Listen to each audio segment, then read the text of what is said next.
Halo Pak Budi dan teman-teman semuanya, kami dari kelompok Nomos, dengan saya Syakila dari Fakultas Musik. Dengan saya Clarissa dari Fakultas Musik. Saya Bianca dari Fakultas Musik. Haikal Gaya dari Teknik Elektro. Kamis tanggal 26 Maret kita akan memaparkan hasil diskusi kami. Yang pertama, kita akan ngebahas tentang terkait sistem yang sudah dijelaskan dari PowerPoint yang sudah disebarkan. Yang pertama, pertanyaannya itu, apakah sistem yang diperlakukan ini benar-benar adil dan apa kelemahan yang bisa kita lihat dari sistem tersebut. Nah, pertama, kalau dari sudut pandang utilitarianisme, memang sistem ini tampak sangat unggul karena mampu meningkatkan thriving, kebahagiaan total, dan mengurangi penderitaan secara signifikan.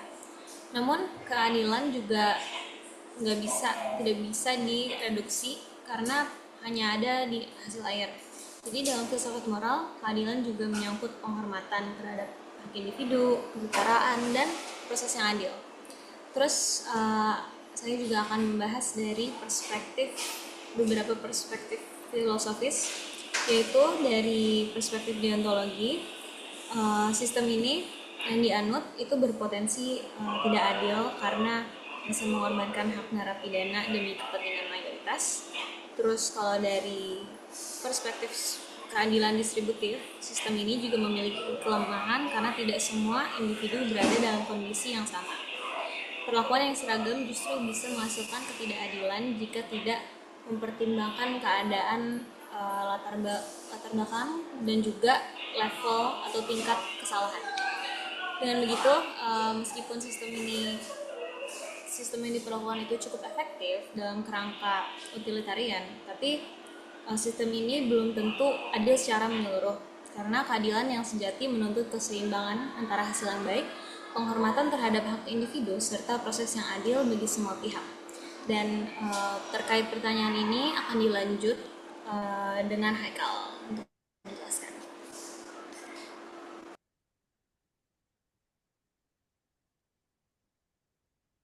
Bianca Untuk nomor lanjut yang satu. nomor satu, iya,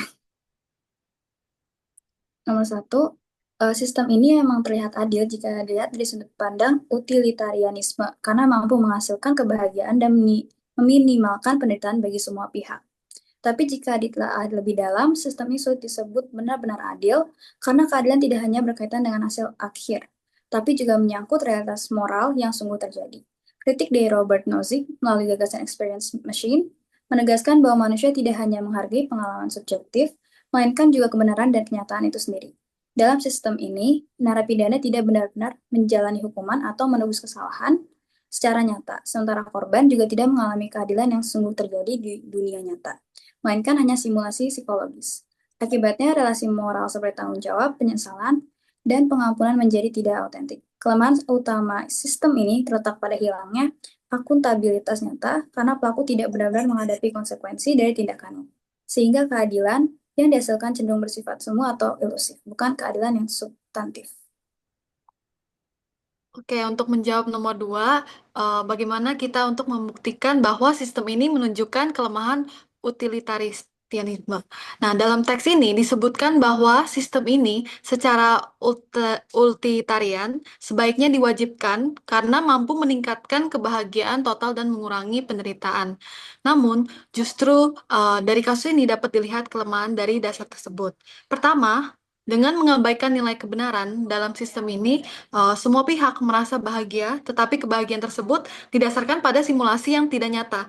Dan dalam utilitarianisme ini tetap menganggapnya baik selama total kebahagiaan meningkat. Ini menunjukkan bahwa teori ini tidak memperhitungkan apakah suatu pengalaman itu benar atau palsu. Dan yang kedua, yaitu membenarkan manipulasi demi kebahagiaan, karena yang menjadi ukuran utama adalah hasil akhir berupa kebahagiaan, maka mencapainya. Bahkan melalui ilusi atau manipulasi dapat dianggap sah. Dan hal ini berbahaya karena membuka peluang untuk mengontrol individu tanpa memperhatikan kebebasan dan martabatnya.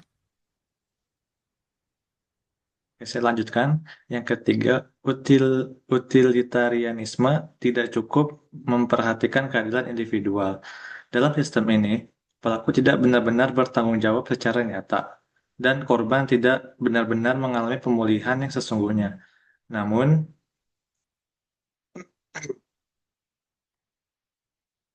karena total kebahagiaan meningkat, hal ini dianggap baik. Yang keempat, utilitarianisme tidak menghargai keaslian pengalaman manusia, seperti yang dikritik oleh Robert Nozick melalui gagasan experience machine. Manusia tidak hanya menginginkan perasaan bahagia, tetapi juga ingin hidup dalam realitas yang nyata, melakukan tindakan yang sungguh terjadi dan menjadi pribadi yang autentik. Dalam demikian, kasus ini menunjukkan bahwa utilitarianisme memiliki kelemahan karena terlalu menekankan hasil kebahagiaan total, tetapi mengabaikan aspek penting lain seperti kebenaran, keadilan, dan keaslian hidup manusia.